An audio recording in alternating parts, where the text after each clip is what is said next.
Hello दोस्तों, नमस्कार। स्वागत है एक बार फिर से आपके अपने प्रिय चैनल पर। दोस्तों, उससे पहले आप सभी को नव वर्ष की हार्दिक शुभकामनाएं और मोदी जी की तरफ से भी आप सभी को। ऐसे में आप भी अगर बधाई देना चाहते हो तो कमेंट सेक्शन में हैप्पी न्यू ईयर जरूर कह दीजिएगा। दोस्तों, आज जो आपके सामने बड़ी खबर लेकर आए हैं, जहां पर भारत चाइना के बीच 9वें दौर की कोर कमांडर स्तरीय वार्ता की तैयारी फिर शुरू हुई है। दोस्तों, जहां पर इन दोनों देशों के बीच में क्या इस बार बनने वाली है बात, या फिर वैसा ही रह जाएगा मसौदा, हर तरह की बातें आपको बताएंगे। उसके आगे बताएंगे दोस्तों, यहाँ चाइना की नाक के नीचे अमेरिकी नौसेना का बड़ा शक्ति प्रदर्शन, जिससे भड़क उठा ड्रैगन और दे दी है अमेरिका को बड़ी धमकी। जी हाँ दोस्तों, साथ ही भारत भी अमेरिका के साथ आता नजर आया है और चाइना पर मिलकर की जाएगी अब हमलेबाजी। उससे आगे बताएंगे दोस्तों, जहां हिंद महासागर में बड़े स्तर पर अंडर वाटर ड्रोन्स तैनात कर रहा है चाइना। रिपोर्ट में बड़ा खुलासा हुआ है दोस्तों, ये पूरी बात आपको आज बताने वाले हम। साथ ही बताएंगे जहां पर अब पाकिस्तान भारत के निशाने पर आ गया है और चाइना से पहले पाकिस्तान को ही लपेटा जाएगा। और साथ ही पाकिस्तान खुद अपने घर में दोस्तों विपक्ष के चलते इमरान सरकार गिरती हुई नजर आई है। आज सारी बातें आपके सामने डिस्कस करेंगे। उससे आगे बताएंगे जहां चीन के चाणक्य ने नेपाल में खुद डाल दिया है डेरा। अचानक भारत आ रहे हैं नेपाली पीएम सेनापति। जी हाँ दोस्तों, और क्या होने वाली है इनको लेकर कवायद, सारी बातें आज आपको बताने वाले हैं। सारी खबरों से आपको आज आमना सामना करवाने वाले हैं दोस्तों। साथ ही आपको नए साल में कॉलिंग पर मिलने वाले बड़े बड़े फायदों के बारे में भी बताएंगे, तो बने रहिएगा वीडियो के अंत तक। और खबरों में आगे बढ़ने से पहले, अगर आप भी मानते हैं कि मोदी जी है तो हर चीज संभव है और भारतीय सेना है, तो चाइना और पाकिस्तान कभी भी आगे नहीं बढ़ सकता और हमेशा इनकी हार ही होगी। तो इस वीडियो को अभी कर दीजिए लाइक,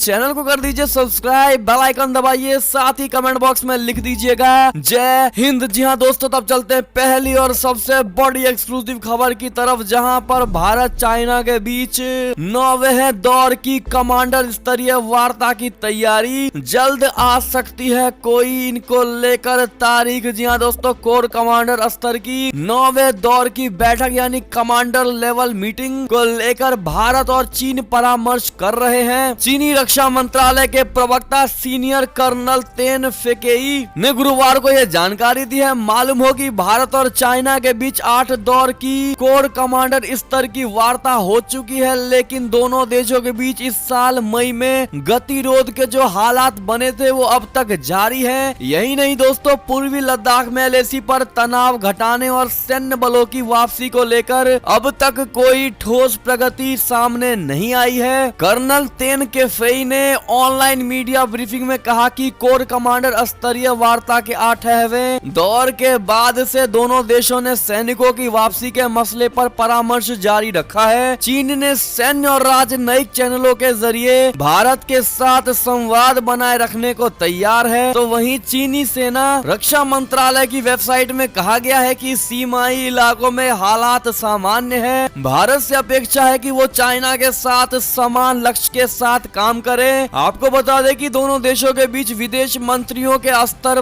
पर भी बातचीत हो चुकी है। अब ऐसे में दोस्तों देखना ये होगा कि 9वें स्तर की वार्ता की जो डेट है वो कब की होने वाली है दोस्तों।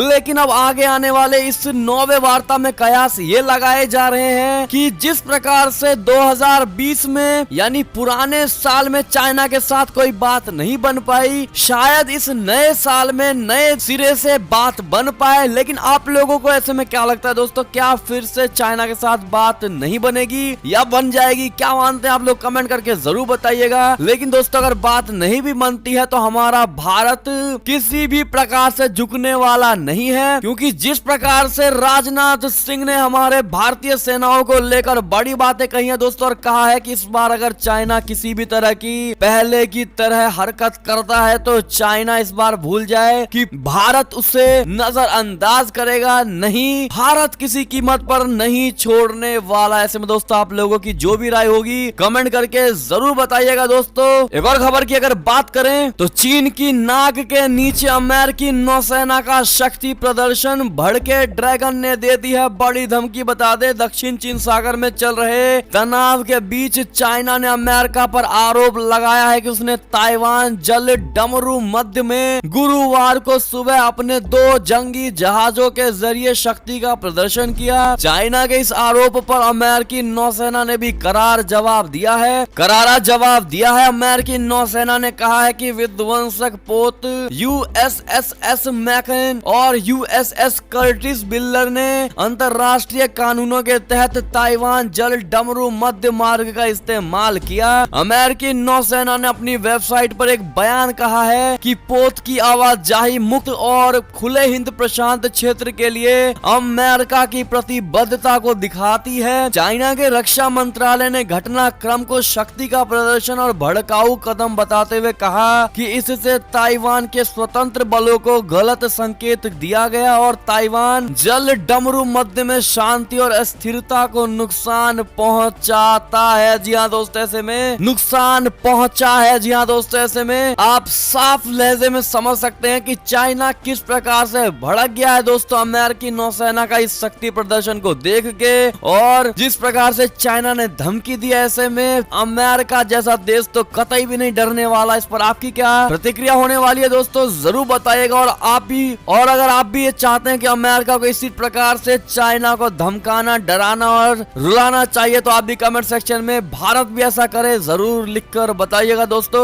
एक और खबर की अगर बात करें तो हिंद महासागर में बड़े स्तर पर अंडर वाटर ड्रोन्स तैनात कर रहा है चाइना। रिपोर्ट के जरिए से यह बड़ा खुलासा रक्षा मामलों के विश्लेषक HI सटन यानी डिफेंस एनालिस्ट HI सटन ने अपनी एक रिपोर्ट में कहा है कि चाइना ने हिंद महासागर में सी विंग ग्लाइडर्स नाम से जाने जाने वाले अंडर वाटर ड्रोन्स का एक बड़ा बेड़ा तैनात किया है जो महीनों तक काम कर सकता है और नेवी की खुफिया उद्देश्यों के तहत निगरानी कर सकती है। फोर्ब्स मैगजीन के लिखी गई इस लेख में और अपनी एक रिपोर्ट में सटन ने कहा है कि चाइना इन ग्लाइडर्स को बड़े स्तर पर तैनात कर रहा है। रिपोर्ट में आगे कहा गया है कि ये gliders uncrewed under water vehicle यानी UUV का ही एक प्रकार है, जिन्हें 2019 दिसंबर के मध्य में लॉन्च किया गया था और फिर फरवरी में वापस निकाल लिया गया था। इस अवधि में इन्होंने 3400 से ज्यादा ऑब्जर्वेशन किए थे। जी हाँ दोस्तों, ऐसे में ये बड़ी खबर मानी जा रही है और रिपोर्ट में ये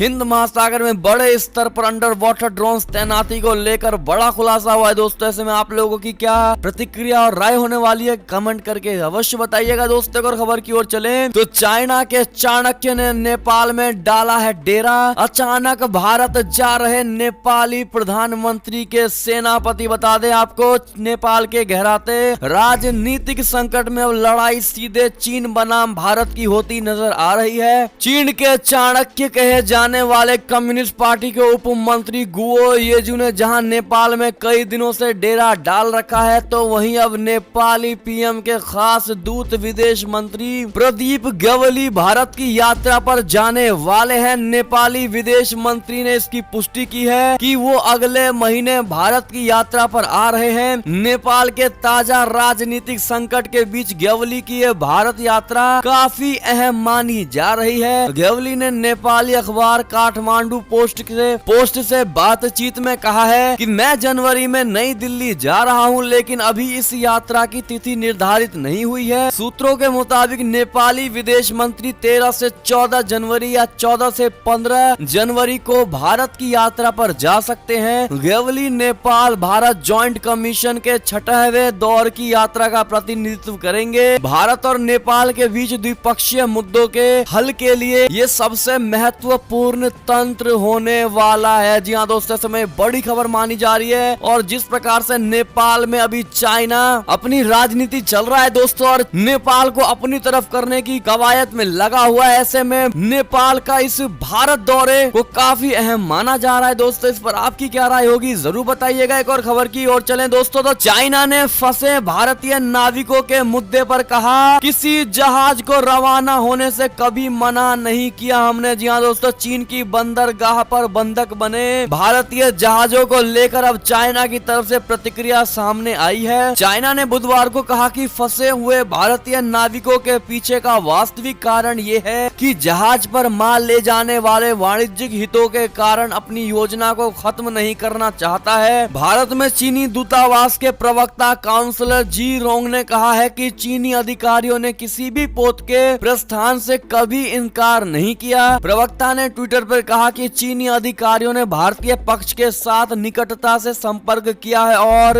भारतीय नाविकों को समय पर सहायता और आवश्यक आपूर्ति प्रदान की है। चाइना ने कभी भी किसी भी पोत के प्रस्थान करने से मना नहीं किया है। स्थिति का वास्तविक कारण फ्रेट फॉरवर्डर है जो वाणिज्यिक हितों के कारण योजनाओं को समायोजित नहीं करना चाहते हैं। ऐसे में दोस्तों चाइना इस तरह की मीठी बात करके अपने आप को उस इल्जाम से बाहर निकालने की कोशिश कर रहा है दोस्तों। और ऐसे में आप लोगों को क्या लगता है दोस्तों, कमेंट करके जरूर बताइएगा। एक और खबर की बात करें तो नेपाल से खाली हाथ लौटा चाइना। ओली ने नेपाल की राजनीति में हस्तक्षेप न करने की दी है हिदायत। जी हाँ दोस्तों, नेपाल कम्युनिस्ट पार्टी के विभाजन को रोकने के लिए काठमांडू आए चीनी राष्ट्रपति के दूत 4 दिनों की मशक्कत के बाद बेरंग वापस लौट गए दोस्तों। सत्ता की बंदर बाट में विभाजित हो चुकी नेपाल कम्युनिस्ट पार्टी को फिर से एक करने का चीनी राष्ट्रपति शी जिनपिंग का संदेश लेकर नेपाल आए चीनी प्रतिनिधि मंडल को निराश होकर लौटना पड़ा है। इस प्रतिनिधि मंडल में चीनी कम्युनिस्ट पार्टी के अंतरराष्ट्रीय विभाग के उप प्रमुख सहित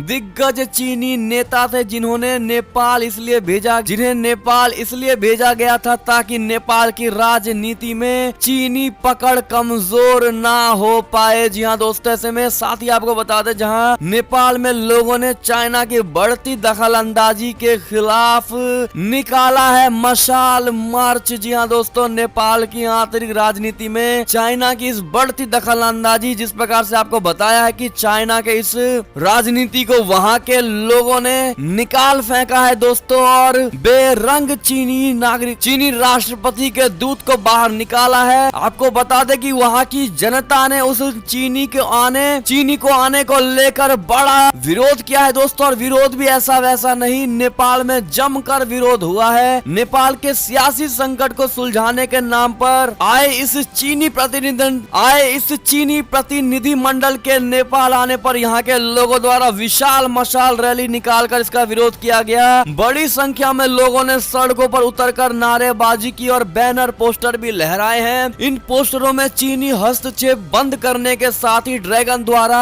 कब्जाई गई जमीन वापस लौटाने की मांग की गई है। आपको बता दें कि कम्युनिस्ट पार्टी ऑफ चाइना की सेंट्रल कमेटी के अंतरराष्ट्रीय विभाग के उप मंत्री गुओ येझऊ नेपाल के राजनीतिक विवाद को हल करने के मिशन पर काठमांडू पहुंचे थे। ऐसे में दोस्तों नेपाल की जनता ने जिस प्रकार से एक्शन लिया है और मशाल विरोध में निकाला, ऐसे में आप लोगों की क्या राय होने वाली है दोस्तों, क्या विचार होंगे आपके, क्या प्रतिक्रिया होगी, जरूर बताइएगा दोस्तों कमेंट सेक्शन में। एक और खबर की ओर चलें तो पाकिस्तान से खबर, जहां हिंदू मंदिर में तोड़ फोड़ और आगजनी का मुख्य आरोपी मौलवी शरीफ को गिरफ्तार कर लिया गया है। दोस्तों बता दें आपको, पाकिस्तान के खैबर पख्तूनख्वा प्रांत में हिंदू मंदिर को आग लगाने और उसे तोड़ने के मामले में पुलिस ने मुख्य आरोपी मौलवी मोहम्मद शरीफ को गुरुवार को गिरफ्तार कर लिया। पुलिस ने इस मामले में जमीयत उलेमाए इस्लाम के 2 स्थानीय मौलवियों मौलवी मोहम्मद शरीफ और मौलाना फैजुल्लाह सहित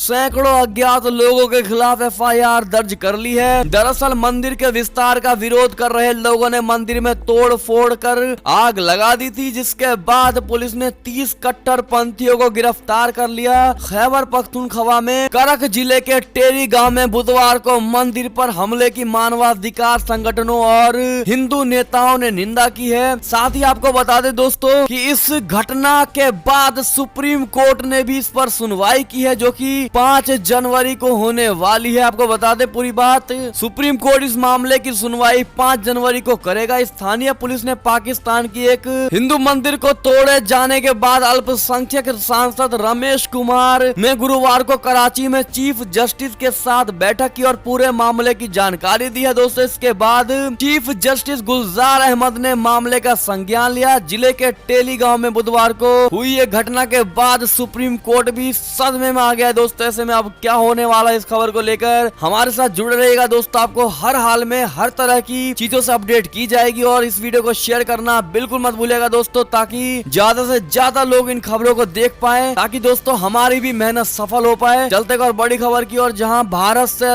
लगी सीमा को रडार से पाट रहा है चीनी ड्रैगन। सैटेलाइट से मिली तस्वीरों से हुआ है ये बड़ा खुलासा। जी हाँ दोस्तों, पूर्वी लद्दाख में पिछले कई महीनों से चल रहे तनाव के बीच चीनी ड्रैगन भारत से लगे वास्तविक नियंत्रण रेखा यानी LAC को अत्याधुनिक रेडार से पाटने में लग गया है। सैटेलाइट से मिली ताजा तस्वीरों में खुलासा हुआ है कि चीन अक्साई चीन से लेकर अरुणाचल प्रदेश की सीमा के पास तक अपने रडार को अपग्रेड करने में जुट गया है। विशेषज्ञों के मुताबिक भारत और चाइना में अगर भविष्य में कोई झड़प या युद्ध हुआ तो ये रडार भारतीय सेना के लिए सबसे बड़ा सिरदर्द साबित हो सकता है। जी हाँ दोस्तों, ओपन सोर्स इंटेलिजेंस यानी डिटरेस्फा की ओर से जारी सैटेलाइट तस्वीर में चाइना के रडार स्टेशन साफ नजर आ रहे हैं। ऐसे में चीन न केवल नए रडार स्टेशन बना रहा है बल्कि पुराने को अपग्रेड भी कर रहा है। जी हाँ दोस्तों, ये चीनी रडार अक्साई चीन,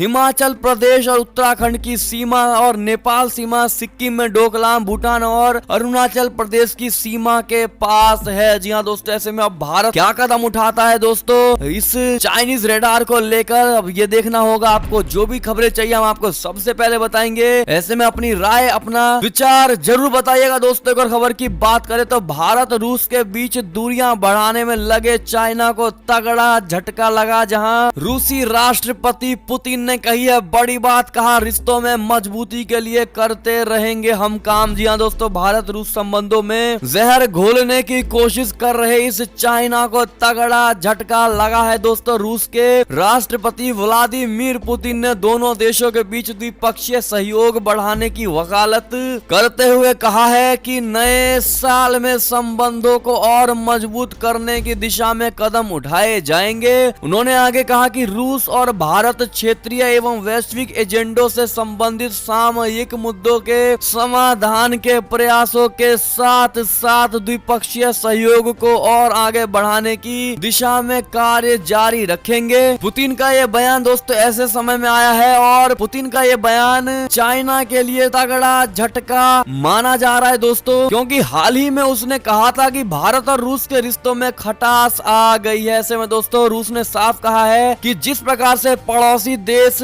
भारत के साथ रूस के इस संबंध को नहीं देखना चाहते दोस्तों और गलत अफवाहें अन्य देशों के साथ मिलकर फैलाते हैं रूस और भारत के रिश्तों को लेकर। ऐसे में रूसी राष्ट्रपति ने इन सभी देशों को करारा जवाब दिया। इस पर आपकी क्या राय होगी जरूर बताइएगा दोस्तों। और खबर की ओर चलें तो पाकिस्तानी पीएम पर बरसी है मरियम नवाज। इमरान खान की मूर्खता से मोदी की गोद में गया है जम्मू कश्मीर। जी हाँ दोस्तों, पाकिस्तान के पूर्व प्रधानमंत्री नवाज शरीफ की बेटी मरियम नवाज शरीफ ने कश्मीर में पाकिस्तान की करारी शिकस्त को लेकर प्रधानमंत्री इमरान खान नियाजी पर जोरदार हमला बोला है। मरियम ने कहा है कि इमरान की मूर्खता और उनकी अक्षमता की वजह से कश्मीर नरेंद्र मोदी की गोद में से चला गया। उन्होंने कहा कि अगर पाकिस्तान कश्मीर पर अपना दावा खोता है तो उससे पूरा देश जख्मी हो जाएगा। ऐसे में मरियम नवाज की इस बात का आप समर्थन करते हैं दोस्तों, हाँ या ना जरूर बताइएगा। एक और खबर की अगर बात करें तो वायुसेना प्रमुख ने किया ई-गवर्नेंस पोर्टल का उद्घाटन, बदलेगा कामकाज का तरीका। जी हाँ दोस्तों, एक और खबर की बात करें तो कोरोना को लेकर खबर, जहां कोविड-19 का टीका चाइना से ही खरीदेगा पाकिस्तान। 11 लाख की है ये खुराक। जी हाँ दोस्तों, बता दें पाकिस्तान ने चाइना की सरकारी कंपनी सिनोफार्म द्वारा विकसित कोविड-19 के टीके की 11 लाख खुराक खरीदने का फैसला किया है। स्वास्थ्य मंत्रालय ने गुरुवार को यह जानकारी दी है दोस्तों। देश में कोविड-19 के 2475 नए मामले सामने आने के बाद अब तक संक्रमित हुए लोगों की कुल संख्या बढ़कर 4,79,715 पहुंच गई है। जी हाँ दोस्तों, ऐसे में पाकिस्तान चाइना का साथ नहीं छोड़ने वाला दोस्तों, और चाइना चाहे पाकिस्तान को कितने भी जूते और लात बजाए, लेकिन पाकिस्तान चाइना की चापलूसी जिंदगी में नहीं छोड़ने वाला। इसको लेकर आपकी क्या राय होगी जरूर बताइएगा। एक और खबर की बात करें तो कोयला तस्करी मामले में टीएमसी नेता के घर सीबीआई की छापेमारी, बीजेपी का ममता बनर्जी के भतीजे पर कड़ा निशाना। जी हाँ दोस्तों, केंद्रीय जांच ब्यूरो यानी सीबीआई ने गुरुवार को कोयला तस्करी मामले में चल रही जांच के सिलसिले में कारोबारी और युवा तृणमूल कांग्रेस के नेता विनय मिश्रा, व्यवसायी अमित सिंह और नीरज सिंह के 3 आवासों पर छापे मारे। हालांकि छापे के दौरान कोई भी घर पर मौजूद नहीं था। मिश्रा समेत अन्य के नाम पर नोटिस जारी कर दिया गया है, जिसमें सभी से 4 जनवरी को कोलकाता स्थित सीबीआई दफ्तर में पूछताछ के लिए उपस्थित रहने के लिए कहा गया है। इस मामले में यह आरोप लगाया गया है कि अवैध रूप से खनन किए गए कोयले, जिसकी कीमत कई हजार करोड़ रुपए की है, जिसको पश्चिम बंगाल के पश्चिमी हिस्सों से चलाए गए एक रैकेट द्वारा कई वर्षों तक ब्लैक मार्केट में बेचा गया है। इस मामले में दिसंबर के शुरुआती हफ्तों में सीबीआई ने कोलकाता के सीए गणेश बगारिया के दफ्तर में भी छापा मारा था। जी हाँ दोस्तों, ऐसे में बड़ी खबर। एक और खबर की ओर चले तो सीबीएसई एग्जाम डेट 2021 को लेकर खबर, जहां शिक्षा मंत्री निशंक का ऐलान की 4 मई से शुरू होगी सीबीएसई 10वीं और 12वीं की परीक्षाएं। नतीजे 15 जुलाई को लॉन्च की जाएगी। जी हाँ दोस्तों, रिलीज की जाएगी। जी हाँ दोस्तों, ऐसे में एक और खबर की बात करें तो नेपाल ने कोरोना वैक्सीन हासिल करने के लिए भारत से मांगी है मदद। जी हाँ दोस्तों, बड़ी खबर। नेपाल ने अपनी 20% आबादी के लिए कोविड-19 का टीका हासिल करने में भारत से मदद मांगी है। मीडिया में बुधवार को आई खबर में ये जानकारी देते हुए बताया गया है कि हिमालयी राष्ट्र में इस महामारी से अब तक 1800 से ज्यादा लोगों की जानें जा चुकी हैं, जबकि 2.6 लाख से ज्यादा लोग संक्रमित हो चुके हैं। काठमांडू पोस्ट की खबर के मुताबिक नेपाल सरकार ने अपनी करीब 20% आबादी को टीका देने के लिए कोविड-19 का टीका खरीदने के लिए भारत सरकार से अनुरोध किया है। अखबार ने कहा कि भारत से प्राप्त टीकों के लिए नेपाल भुगतान करेगा। जी हाँ दोस्तों, ऐसे में क्या भारत को नेपाल का साथ देना चाहिए दोस्तों इस समय में, हाँ या ना? आपकी जो भी राय होगी जरूर बताइएगा। एक और खबर की अगर बात करें तो प्रधानमंत्री नरेंद्र मोदी की अप्रूवल रेटिंग सबसे आगे है दोस्तों। विश्व के सभी नेताओं को पछाड़ दिया है मोदी जी ने। जी हाँ, कोरोना काल में प्रधानमंत्री नरेंद्र मोदी की दुनिया भर में लोकप्रियता में जबरदस्त इजाफा हुआ है दोस्तों। अमेरिकी एजेंसी मॉर्निंग कंसल्ट द्वारा किए गए सर्वे में यह बात निकलकर सामने आई है। एजेंसी के मुताबिक प्रधानमंत्री नरेंद्र मोदी की कुल अप्रूवल रेटिंग 55 है। एजेंसी की रिपोर्ट में यह भी दिखाया गया है कि नरेंद्र मोदी की लोकप्रियता सभी वैश्विक नेताओं में से सबसे अधिक मानी जाती है। ये एजेंसी दुनिया भर के नेताओं और सरकार की अप्रूवल रेटिंग जारी करती है। जी हाँ दोस्तों, ऐसे में कांग्रेचुलेशन जरूर कह दीजिएगा मोदी जी को दोस्तों, जितने भी मोदी जी के चाहने वाले हैं। एक और खबर की बात करें तो चीन ने रची अफगानिस्तान में तैनात अमेरिकी सैनिकों पर हमले की बड़ी साजिश। भाड़े के आतंकियों की मदद से बनाया ये प्लान। बता दे, चाइना अफगानिस्तान में तैनात अमेरिकी सैनिकों पर हमले की योजना बना रहा है। चाइना स्थानीय कट्टरपंथियों की मदद से अमेरिकी सैनिकों को निशाना बनाना चाहता है। अमेरिकी इंटेलिजेंस एजेंसियों को इसके पुख्ता सबूत मिले हैं दोस्तों कि बीजिंग अफगानिस्तान के लोगों को पैसा देकर वहां तैनात अमेरिकी सैनिकों पर हमले की साजिश रच रहा है। इस संबंध में अमेरिकी राष्ट्रपति मिस्टर डोनाल्ड ट्रंप को विस्तार से इसकी जानकारी दी गई है। जी हाँ दोस्तों, ऐसे में चाइना किस हद तक जा सकता है दोस्तों, ये तो आप देख ही पा रहे होंगे। ऐसे में आपकी क्या राय होगी जरूर बताइएगा दोस्तों। और खबर की अगर बात करें तो शिवसेना ने केंद्र सरकार से किया है आग्रह, कहा चाइना में फंसे हुए 39 नाविकों को वापस लाया जाए। ऐसे में दोस्तों, क्या आपको नहीं लगता कि शिवसेना ही क्यों, कांग्रेस ही क्यों, कोई भी क्यों मोदी सरकार से इन 39 नाविकों को वापस लेने के लिए कहेगी? क्योंकि मोदी सरकार खुद उन 39 नाविकों को वापस लाने के लिए पूरी कोशिश कर रही है दोस्तों। इस पर आपकी क्या राय होगी इन विपक्षों को लेकर, कमेंट करके जरूर बताइएगा दोस्तों। और खबर की बात करें तो जियो यूजर्स को मिला एक नए साल का बड़ा तोहफा। किसी भी नंबर पर अब लोकल कॉल्स फ्री कर दी गई है दोस्तों। जी हाँ, Jio free call on all network. जी हाँ दोस्तों, रिलायंस जियो ने एक बड़ा ऐलान किया है कि 1 जनवरी 2021 यानी आज से सभी लोकल वॉइस कॉल फ्री होंगे। आपको बता दें कि कुछ महीने पहले रिलायंस जियो ने जियो से दूसरे नंबर पर लोकल कॉल्स के लिए पैसे लेने शुरू कर दिए थे। इसके लिए कई प्लान भी लॉन्च किए गए। रिलायंस जियो ने एक स्टेटमेंट में कहा है कि telecom regulatory authority of India यानी ट्राई के आदेश के मुताबिक 1 जनवरी से डोमेस्टिक वॉइस कॉल्स के लिए इंटरकनेक्ट यूसेज चार्जेस बंद किए जा रहे हैं। यानी अब रिलायंस जियो से दूसरे नेटवर्क पर कॉलिंग के लिए अलग से पैसा नहीं लेगा। जी हाँ दोस्तों, गौरतलब है कि सितंबर 2019 में रिलायंस जियो ने ये तय किया था कि अपने ग्राहकों से दूसरे नेटवर्क पर कॉलिंग के पैसे लगेंगे। इसके लिए कंपनी ट्राई के IUC चार्ज का हवाला दिया था। अब ट्राई ने IUC खत्म करने का फैसला किया है और इस वजह से रिलायंस जियो ने भी लोकल ऑफ नेट कॉल्स को फ्री करने का ऐलान कर दिया है। जी हाँ दोस्तों, ऐसे में आप में से कितने ऐसे लोग हैं जो जियो का नंबर यूज करते हैं दोस्तों और इस खबर के बाद बड़े ही खुश हैं, वो कमेंट करके जरूर बताइएगा दोस्तों। और ये अब तक की सारी बड़ी खबरें, आपको हमारी खबरें कैसी लगी? आशा करता हूँ काफी अच्छी लगी होगी। अगर जरा भी अच्छी लगी है